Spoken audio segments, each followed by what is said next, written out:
Salut à tous, donc aujourd'hui c'est un peu Noël en avance parce que j'ai reçu la base V2 du Fanatec.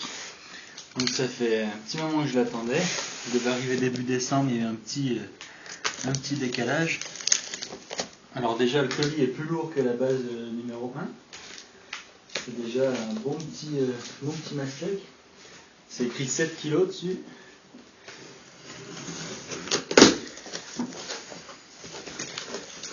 Donc comme un gosse à Noël.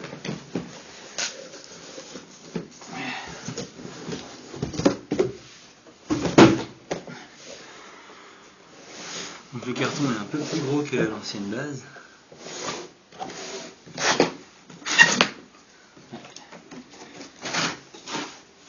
Un petit message quand on ouvre la boîte, comme à chaque fois.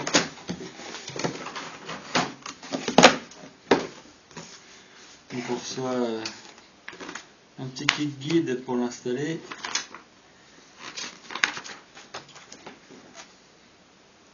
Comment installer l'adaptateur avec les trous là déjà à percer. Donc ça, moi dans mon installation, comme j'avais la base V1, je pense que rien n'a changé. Là si on attache directement la base, super, stop. Alors au niveau câble, donc on a tout ce qu'il faut pour brancher les pédaliers au volant directement, les câbles d'alim, tout ça. On a aussi des câbles américains là, donc ça va pas trop me servir. Après donc le volant est plutôt bien protégé. Il y a des passages en carton un peu partout.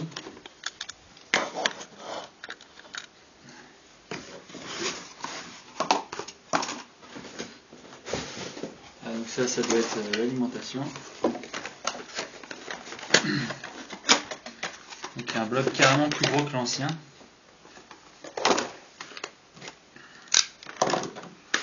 Et dessus on a 24 volts comme avant, mais 7,5 ampères. On a monté en ampères. Forcément, puisque le moteur est plus puissant.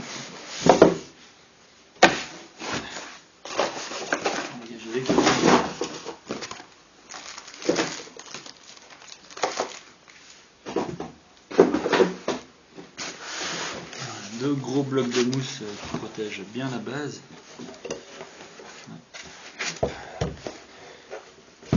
Et on a un petit sachet comme sur les volants. Le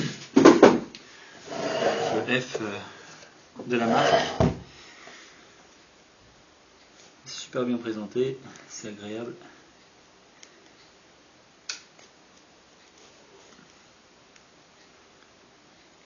J'ai un peu la polio pour l'ouvrir. Voilà. Alors effectivement, tout de suite on voit le nouveau liseré là. Et la vitre qui est plus teintée qu'avant. Niveau design, c'est vraiment sympa.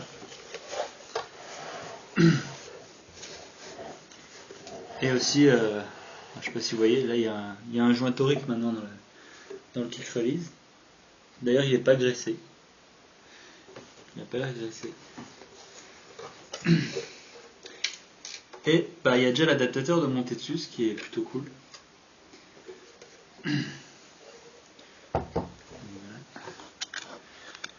Donc on retrouve vraiment les éléments de la base, la première base au niveau des vis, le bouton.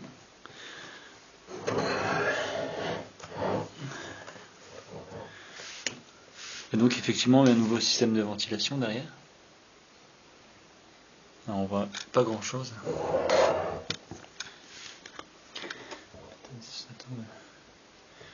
Voilà, donc, effectivement un ventilateur, il n'est pas si petit que ça en fait. On verra s'il fait beaucoup de bruit ou pas. Et donc en dessous on retrouve les ports comme avant, d'attache, je sais pas trop c'est quoi, c'est peut-être pour l'espèce de button box qui va derrière les volants plus récents. Pédale, shifter 1, shifter 2 et le port USB donc.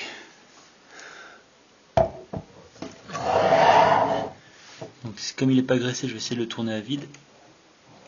Ouais, ça résiste beaucoup moins. Ça résiste beaucoup moins que sur la V1. Et je sens pas de claquement de moteur, de cogging. Par contre, c'est pas tout à fait linéaire. Alors c'est peut-être au début, le temps que la vis sans fin se rôde, si on peut dire. Là, je suis un petit cran.